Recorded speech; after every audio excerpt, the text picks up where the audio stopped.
Joshua and I shared a birthday, a twist of fate that meant our celebrations were always a joint affair, a collision of his high-achieving academic circles and my slightly more chaotic social sphere.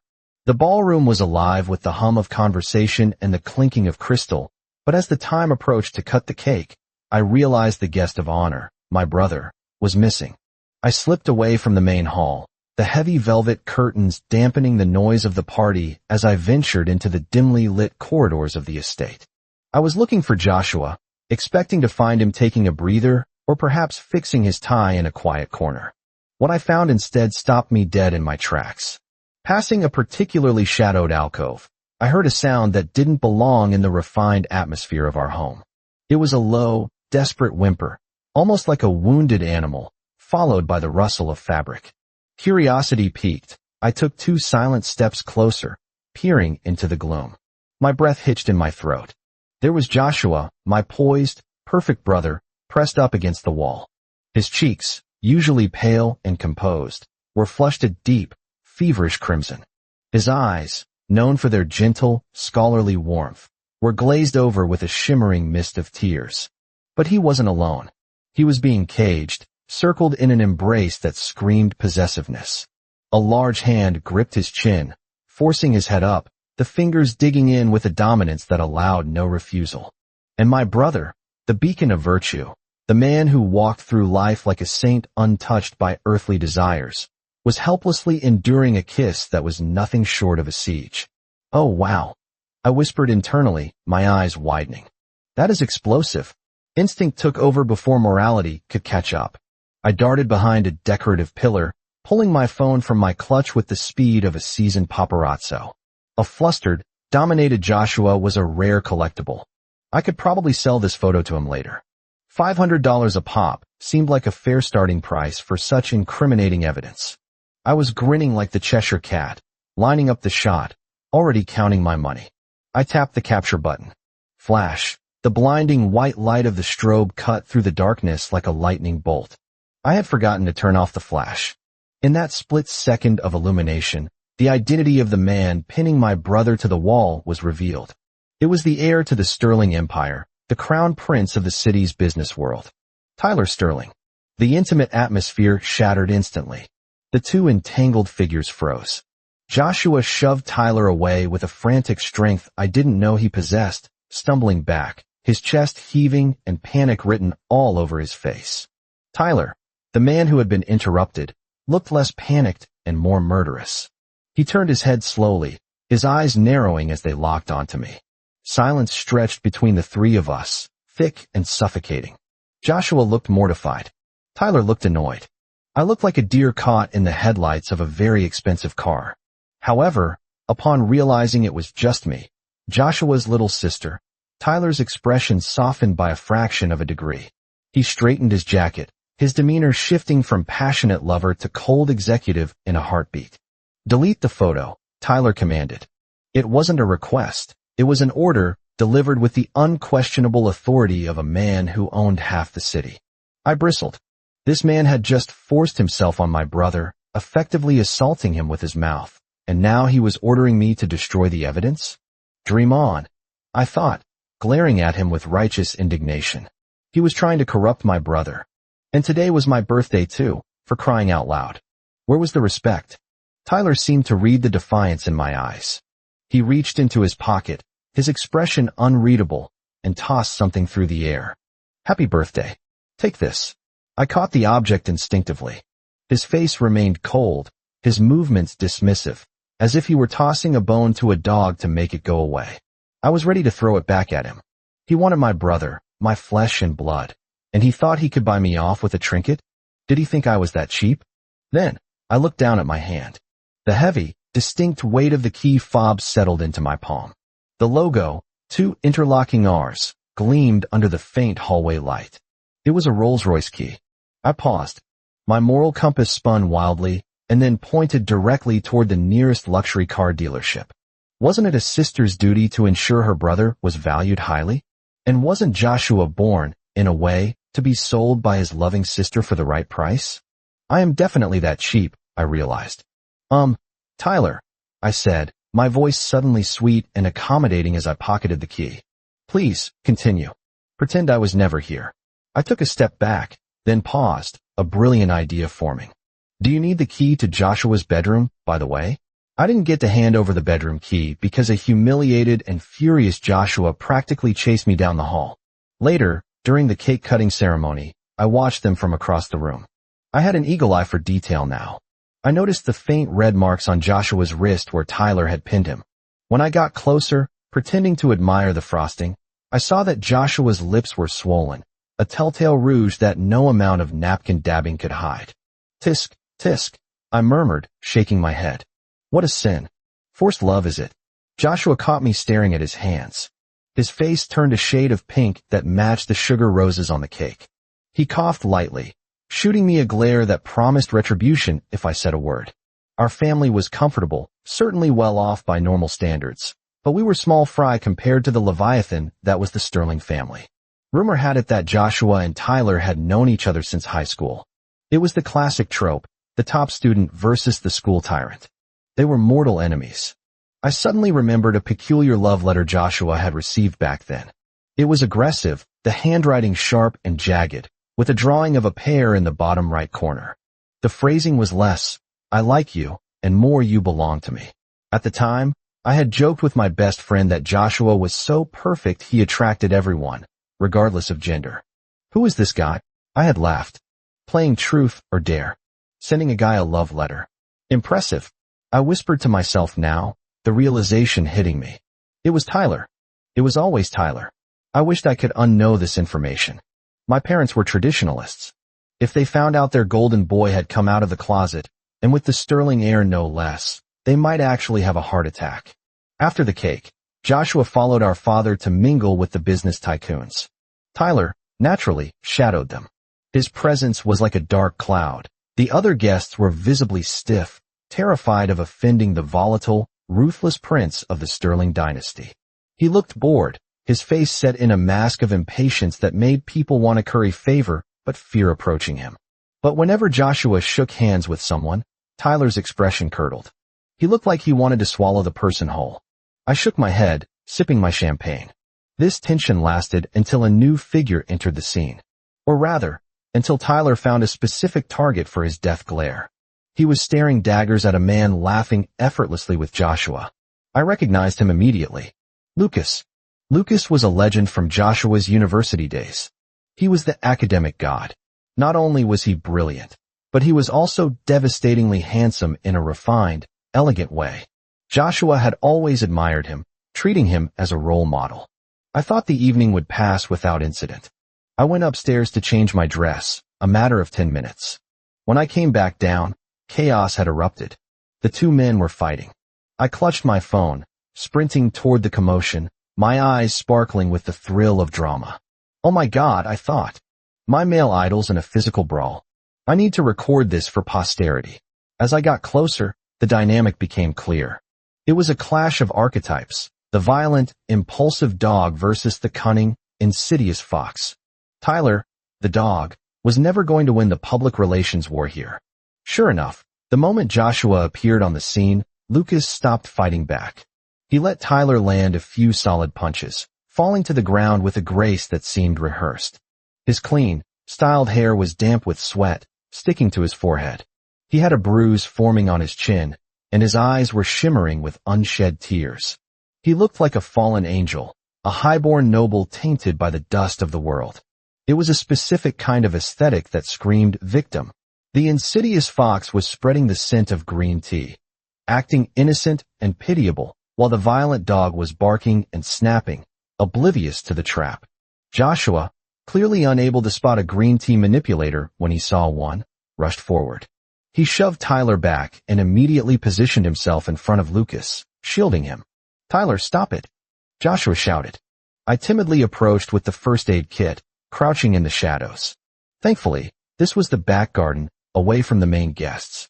If this jealous brawl had happened in the ballroom, it would be front-page news tomorrow. As Joshua applied antiseptic to Lucas's face, Tyler stood there, breathing hard, his eyes fixed on them. He had a bruise on the corner of his mouth. Lucas hadn't been entirely passive before Joshua arrived. But Lucas wasn't satisfied with just being protected. He wanted to win. As Joshua dabbed the cotton swab on his cheek, Lucas hissed in pain, flinching dramatically. "Does it hurt?" Joshua asked, his voice dripping with concern. His touch became feather-light. The atmosphere was tender, quiet, and beautiful, and it was absolutely driving Tyler insane. I fingered the Rolls-Royce key in my pocket. I felt a pang of loyalty to the donor of my new vehicle. I needed to say something for the poor, tactless dog who didn't understand emotional manipulation. Actually, I started, stepping forward. But Tyler, completely blinded by rage, cut me off. He pointed a shaking finger at Lucas. "You effeminate piece of trash. Get out of here right now, or I'll beat you every time I see you." That sentence was the match in the powder keg. Slap. Joshua's hand connected with Tyler's face. It was a crisp, sharp sound that echoed in the garden. I gasped, my hand flying to my mouth. I felt a phantom pain in my own cheek. Why was I, the sister, still shipping them after discovering their relationship? Because Tyler's face was breathtakingly beautiful, and seeing it slapped was a tragedy. Tyler froze. The rage in his eyes turned into something raw and wounded. He stared at Joshua, betrayed. He looked like he was about to bite someone, but he didn't raise a hand against my brother. Instead, he turned his hateful gaze back to Lucas. "Tyler." Joshua snapped. Tyler looked aggrieved, like a kicked puppy, but he wouldn't show weakness in front of his rival. He glared at Lucas one last time, probably deciding to retreat and emotionally manipulate Joshua later in private, and stormed off toward the main hall. "Joshua," Lucas said softly, his voice full of forced magnanimity. "Don't be mad at him. I'm fine." I rolled my eyes so hard it hurt. I grabbed the first aid kit and followed Tyler. Even if my brother was going to be gay, I preferred Tyler. I couldn't handle a sister-in-law as manipulative as Lucas. I'd lose every argument. I found Tyler in a secluded corner of the venue, sitting alone on a velvet sofa, radiating a gloom so intense it had cleared a 10-foot radius around him. He was downing drinks like water. I sat down cautiously. "So," I ventured. "What happened?" He poured his heart out, and I dropped my melon, metaphorically speaking. The story was simple yet disastrous. Lucas had come to the party innocently enough to greet his old junior, Joshua. They realized they were rivals. Joshua, who had always admired strong, capable people, naturally gravitated toward Lucas. Tyler, in Lucas's eyes, was a brute with nothing but money and a pretty face. "He insulted me," Tyler slurred, smashing his empty glass onto the table with a force that made the nearby guests jump. "He mocked me." Right. I laughed nervously. Sitting next to this volatile deity was stressful. Half an hour later, Tyler was flushed, his eyes glassy and wet. He kept staring at the door leading to the back garden. "Why isn't he coming back?" Tyler mumbled. Is he not coming back?" I wanted to roll my eyes. This is Joshua's house. Where else would he go?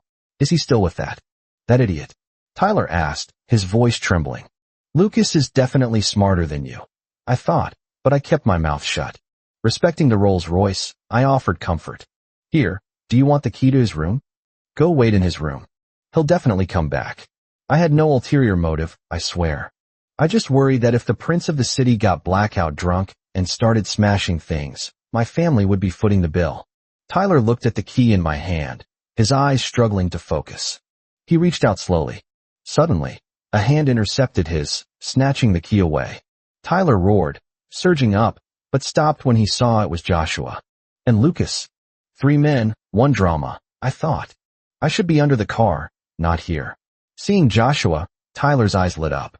He lunged, clearly intending to wrap Joshua in a bear hug, but Lucas stepped in between them, blocking him with a smooth, practiced motion. I suspected Tyler wasn't as drunk as he looked. He knew exactly how to assert dominance. He sidestepped Lucas and, catching Joshua off guard, kissed him again. Hard. Fortunately, the corner was empty. But I saw it. Tyler kissed him and then immediately slumped forward, passing out on Joshua's shoulder. Despicable, I admired. He faints right after the assault, so he can't be yelled at. Joshua, flushed and angry, couldn't exactly scream at an unconscious man. Should I arrange a guest room for Tyler? I asked innocently. Throw him out, Joshua said coldly. Later that night, I went downstairs for a glass of water. I thought Tyler had been sent home by the driver. I was wrong. There, clinging to the trellis outside the second floor, was a tall, handsome CEO in a bespoke suit. He was climbing the window. We locked eyes through the glass of the patio door. Family, I thought. Who understands the feeling of opening your eyes at 2 a.m. to see a billionaire scaling your house like a cat burglar? I waved him down. We needed to talk. To my surprise, he wasn't drunk anymore. Or maybe the cold wind had sobered him up. But he refused to come down. He just pointed upward. He won't let me in, Tyler mouthed. I sighed. I reached into my pajama pocket and pulled out another key. Here. Why did I have so many keys to my brother's room? Well, back in the day, selling copies of the school idol's room key was a lucrative business during graduation season. Joshua changed his lock every year, but that didn't matter. I knew how to make copies.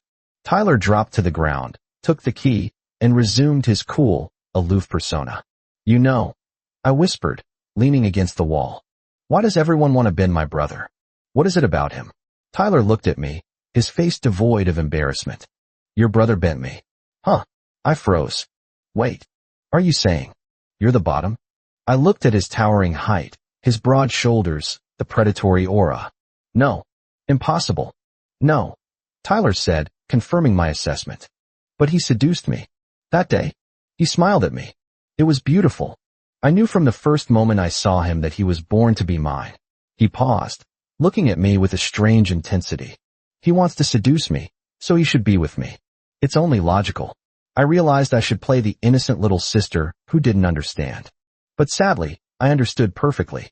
This was delusional logic at its finest. Right? I said, pulling a bottle of wine, some beer, and whiskey from the cabinet. Tell me more. I mixed him a Long Island iced tea from hell. He drank it. He talked about Joshua.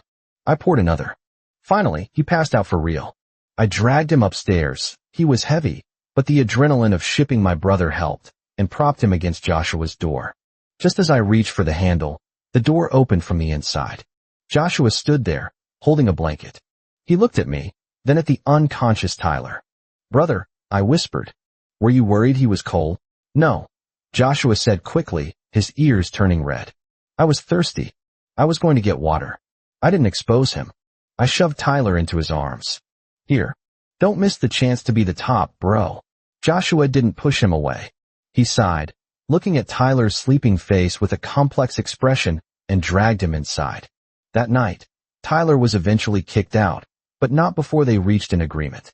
Joshua told him that if he stopped forcing things, stopped being a brute, Joshua would be willing to try.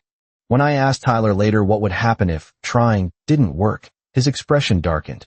His eyes became abyssal, filled with a paranoid obsession that made me shiver. There is no didn't work, he whispered. I realized then that Tyler wasn't a dog. He was a wolf. He played the part of the violent, simple-minded puppy to lower Joshua's guard, but he was waiting for the moment to sink his teeth in and never let go. Months passed. I was working as an intern at our family company, keeping my identity secret. It was boring until the day of the secretary incident. Joshua and Lucas were bidding on a project together. Tyler, naturally jealous, had intervened and forced his way into the deal just to supervise them.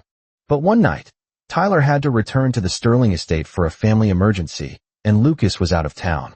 Joshua went to a business dinner alone with his secretary, Ms. Vane. I was at home with a face mask on when Lucas called me. Your brother has been drugged, Lucas said, his voice tight. By his secretary. What? I sat up, peeling the mask off. Is everyone in this world a pervert? I scrambled to get dressed. I called Joshua, phone off. I called Tyler. He didn't answer, but I knew he had a tracker on Joshua.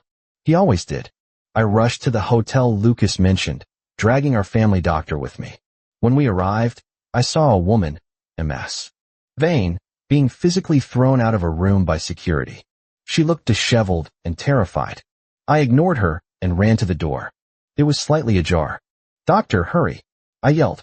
But as I reached the threshold, I heard it. The sound of clothes ripping. And my brother's voice, broken and sobbing, but not in pain. Joshua, a deep, growling voice answered. Tyler. My brain short-circuited. My face burned. The doctor, realizing the situation, adjusted his glasses. It seems I am not needed. He knew the score. Tyler Sterling was inside. If we interrupted, we'd be dead. And frankly, Tyler was the antidote. I closed the door softly. I could hear them clearly now. The walls of this love hotel were paper thin. I booked the room next door to keep watch. It was a long night. I sat there, listening to the sounds of my brother's treatment, feeling like a terrible sister and yet unable to leave. Around 3 a.m., I texted Lucas. The woman didn't get him. Lucas replied instantly. Good. Tyler got him, I added. Silence. Then, my phone vibrated with a text that felt like it was shouted. Asterisk, that son of a bitch. He dared to force him? I'm flying back to beat him to death. Asterisk, I didn't have the heart to tell Lucas that based on the sounds coming through the wall, Joshua wasn't exactly fighting it off anymore. In fact, despite Tyler's forceful nature, Joshua had seemed accustomed to it. Maybe even willing.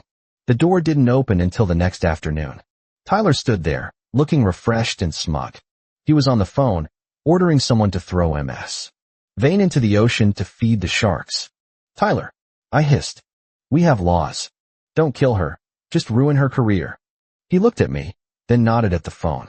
Change of plans. Make her unemployable.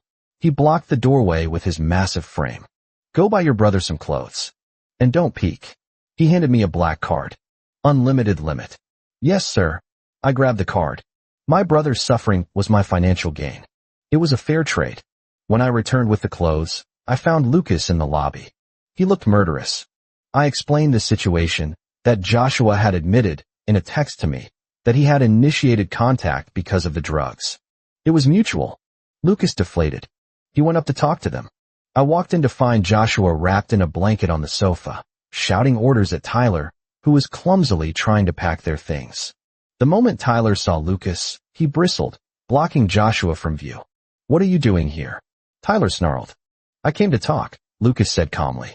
I noticed Joshua's neck was covered in marks. And on the floor, shredded into pieces, was the tie Lucas had given Joshua as a gift. Tyler had apparently used it as a prop during the night. Possessive psycho, I thought affectionately. The fallout was predictable. Joshua and Tyler were now officially something. I was promoted. I now worked as Tyler's secretary and Joshua's assistant. I was drawing 3 salaries.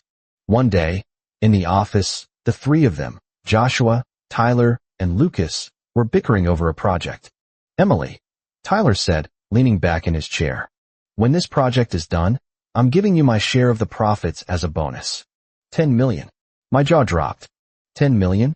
Brother-in-law, you are my god. Wait, Lucas interjected, smiling his gentle, poisonous smile.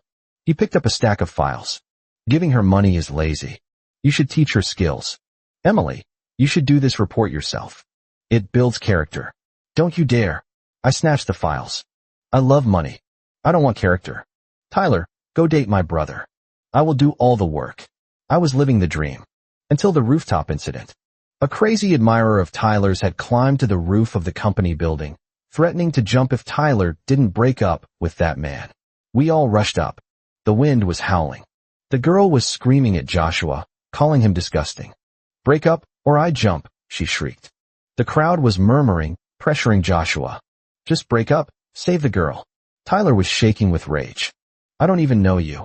Jump if you want, but don't threaten him. The crowd turned on Tyler. Heartless. Monster. I saw Joshua wavering. He looked guilty. I couldn't let this happen. I climbed onto the ledge, a few feet away from the girl. Joshua, I screamed, tears streaming down my face. If you break up with him, I will jump. Silence. The crowd was confused. The girl was confused. You're destroying my OTP. I wailed. If they don't kiss right now, I'll die? I'll jump right now. Emily, get down. Joshua yelled, looking terrified. No. I'm doing it. I edged closer to the girl, sobbing hysterically. She was staring at me, baffled by my insanity. I'm going to die, I screamed, and then, with a burst of speed, I lunged sideways. Thwack. I kicked the girl square in the chest, knocking her backward off the ledge and onto the giant safety air cushion the fire department had just inflated below. Safe. Are you crazy? He hissed, checking me for injuries. My leg hurts. I lied. I did it for love. The rooftop incident made the news. My parents saw it. They put 2 and 2 together. The confrontation was brutal. They set Joshua up on blind dates with women. Tyler crashed one of the dates and kissed Joshua in front of the poor woman. It was a disaster. Joshua, tired of the drama and the fighting, went abroad to cool off. Tyler went insane. He came to me, eyes bloodshot. Where is he? He turned off his tracker. I can't tell you, I said, playing hard to get. He needs space. Ding, my phone buzzed. A transfer notification. $5 million. He's in flight UA87 to Zurich, I said immediately. Here is the hotel address. Here is his room number. Here is his itinerary. Thanks, sister, Tyler growled, running for the door. A few hours later, Joshua called me. You traitor. You sold me. He offered $5 million. I defended myself. And besides, he loves you. Put him on. Tyler's voice came on the line. Don't worry, Emily. I've got him. Eventually, my parents caved. They realized Tyler wasn't just playing around. He had abandoned a billion-dollar merger to fly to Zurich just to hold Joshua's hand. The meeting of the in-laws was surreal. My mother and Mrs. Sterling hit it off immediately. Mrs. Sterling even pulled out a photo album. Look, she cooed to my mother. Tyler has kept this photo of Joshua since high school. My mother blushed. Well, we accept him. Even if, we had a massive dinner. Joshua looked happy. Tyler looked triumphant. As we were leaving the Sterling estate, I saw Lucas. He had been invited by Tyler's younger brother, Noah. Noah Sterling was 18, looking like an angel with soft hair and big, innocent eyes. He had accidentally bumped into Lucas earlier, falling down and hurting his ankle. I watched as Noah clung to Lucas's arm. Lucas, it hurts. Can you take me home? Lucas looked concerned. Of course. I narrowed my eyes. I saw the look Noah gave Lucas when he wasn't looking. It was the same look Tyler gave Joshua. A predator looking at prey. Poor Lucas. I whispered, getting into my new car. The Sterling genes are strong. I drove away, the engine of my Rolls-Royce purring, leaving the drama behind. My bank account was full, my brother was happy, and I had a front row seat to the best romance in the city. Life was good.